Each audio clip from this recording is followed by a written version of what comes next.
ஒரு சிறிய கிராமத்தில் மீனா என்ற பெண்ணும் அவளது தம்பி கார்த்திக்கும் வாழ்ந்தார்கள். அப்பா அம்மா இருவரும் சிறு வயதில் இறந்து விட்டதால் மீனா தான் தம்பிக்கு எல்லாமாக ஆனாள். அவள் பள்ளி போகும் வயதில் இருந்தாலும் தம்பிக்காக படிப்பை விட்டுவிட்டு வேலைக்கு சென்றாள்.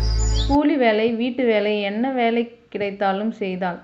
ஆனால் ஒரு விஷயம் மட்டும் தன் மனதில் உறுதியாக வைத்திருந்தாள். என் தம்பி படிக்கணும், வாழ்க்கையில் உயரணும். கார்த்திக் படிப்பில் மிகவும் புத்திசாலி. அவன் பள்ளியில் எப்பொழுதும் முதலிடம் பெற்றான். நண்பர்கள் எல்லாம் புதிய பேனா, புத்தகம், பை வைத்து வந்தாலும் கார்த்திக்கிடம் பழைய புத்தகம், ஒரு உடைந்த பேனாதான். மனதில் ஒரே ஆசை, என் அக்கா கஷ்டப்பட்டு காசு சம்பாதிக்கிறாளே, நானும் பெரியவனாகி அவளை சுகமாக வைக்கணும். ஒரு நாள் மீனா மிகவும் சோர்ந்து விழுந்து விட்டாள். அதிக வேலை, குறைந்த உணவு, உடம்பே தாங்கவில்லை.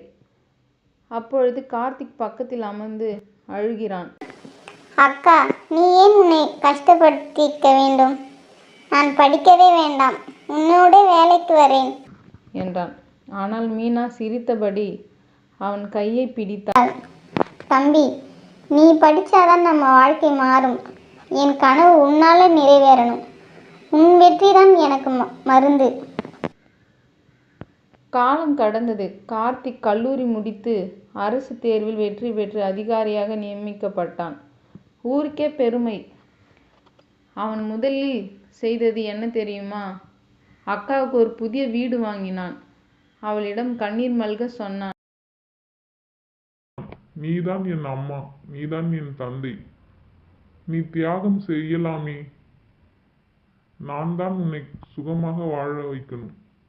மீனா அழுது கொண்டே அவனை தழுவினாள். நான் உயிரோடு இருக்கிறேன்னா அது உன்னால் தான். என் தம்பி எனக்கு உயிர். அக்கா தம்பி பந்தம் உலகிலேயே அழகானது. தியாகமும் அன்பும் சேர்ந்தால் எந்த சோதனையும் உடைக்க முடியும். ஒருவர் தியாகம் செய்தால் மற்றொருவர் அதை வெற்றியால் நிரப்பினால் தான் வாழ்க்கை அர்த்தம் பெறும்.